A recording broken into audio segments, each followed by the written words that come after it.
دونوں حضرات سہارنپور تشریف لائے اور ایک ساتھ یہاں مقیم ہوئے. اس نے ایک مکان میں دونوں کو کا قیام کرایا. یہ دونوں حضرات رات کو وہاں ٹھہرے, تہجد میں اٹھے, تہجد پڑھی, پھر ذکر میں مصروف ہو گئے. تو دروازہ بند ہے, زنجیر لگی ہوئی ہے. ایک شخص حضرت حاجی صاحب کے پاس آ کر بیٹھ گیا. حضرت حاجی صاحب کی نظر پڑی تو اجنبی شخص ان کے پاس بیٹھا ہے. دروازے پر نظر ڈالی تو دروازہ بند ہے, زنجیر لگی ہوئی ہے. آپ نے پوچھا بھائی آپ کون ہو؟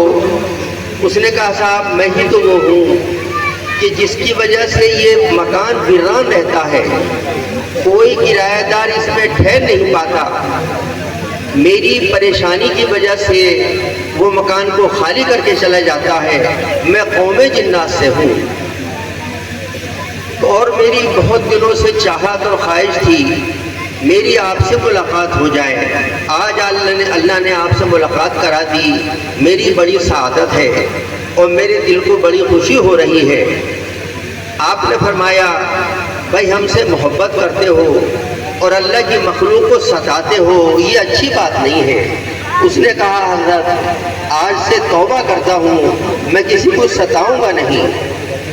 پھر آپ نے کہا کہ یہ قریب میں دوسری طرف حضرت حافظ عامر صاحب تشریف فرما ہیں, ان سے بھی ملاقات کر لو. کہنے لگا حضرت وہ بڑے جلالی بزرگ ہیں, میری ہمت نہیں کہ ان سے ملاقات کروں. تو اللہ تعالیٰ نے ان دونوں کو بڑی اونچی شان عطا کی تھی. ولایت میں ان کا بڑا اونچا مقام تھا. حضرت حافظ صاحب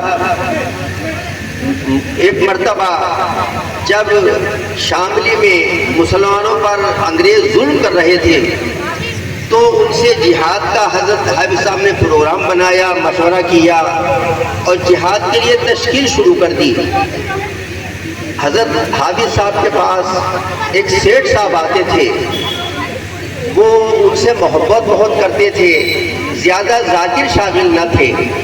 اب بزرگوں کا ایک ذوق ہے کہ اپنے پاس بیٹھنے والوں کو ذکر تلقین کرتے ہیں. تو حضرت حافظ صاحب ان سیٹھ صاحب سے فرماتے تھے سیٹھ صاحب یہ وظیفہ پڑھ لیا کرو, اس کا بڑا ثواب ہے, بڑا فائدہ ہے. تو حضرت ان کو یہ فرماتے رہتے, نصیحت کرتے رہتے. ایک مرتبہ وہ مسکراتے ہوئے کہنے لگے سیٹھ صاحب حافظ صاحب مجھے لمبے چوڑے کیوں وظیفے بتاتے ہو, مجھے تو کوئی ایک کام بتا دینا, چاہے مشکل ہی صحیح, میں وہ کر لوں اور سیدھے جنت میں چلا جاؤں. یہ لمبے چوڑے وظائف مجھ سے مت پڑھواؤ. وہ سیٹھ صاحب تھے مخلص, سچی محبت کرنے والے حافظ صاحب سے. تو حضرت حافظ صاحب جہاد کے لیے تشکیل فرما رہے تھے. تو حضرت حافظ صاحب نے سیٹھ صاحب سے بھی کہا سیٹھ صاحب جس کام کی آپ تلاش کر, جس کام کے لیے آپ فرماتے تھے, کہتے تھے ایک بڑا کام بتا دینا, مشکل کام بتا دینا, میں وہ کر لوں, سیدھے جنت میں چلا جاؤں. وہ کام سامنے آ گیا. پوچھا کہ حافظ صاحب وہ کام کون سا؟ کہ جہاد کے لیے تیار ہو جاؤ, جہاد کے لیے چلنا ہے, شاملی کے قلعے پر حملہ کرنا ہے. تو وہ سیٹھ صاحب گھر گئے, سواری تیار کی, سامان تیار کیا اور تیار ہو کے حافظ صاحب کی خدمت میں حاضر ہو گئے. جہاد میں شریک ہوئے اور حسن اتفاق اس میں حضرت حافظ صاحب بھی شہید ہوئے اور وہ سیٹھ صاحب بھی شہید ہوئے. دونوں کو شہادت نصیب ہوئی. اب یہ واقعہ سنا کر ایک خاص بات کی طرف اشارہ کرنا ہے, وہ یہ اس زمانے میں ان کی دونوں کی شہادت کے بعد میں کسی بزرگ نے دونوں کو خواب میں دیکھا کہ عالی شان جنت میں حضرت حافظ صاحب بھی ہیں اور انہی کے ساتھ میں وہ سیٹھ صاحب بھی ہیں. جس درجے کی جنت میں حافظ صاحب ہیں اسی درجے کی جنت میں وہ سیٹھ صاحب بھی ہیں.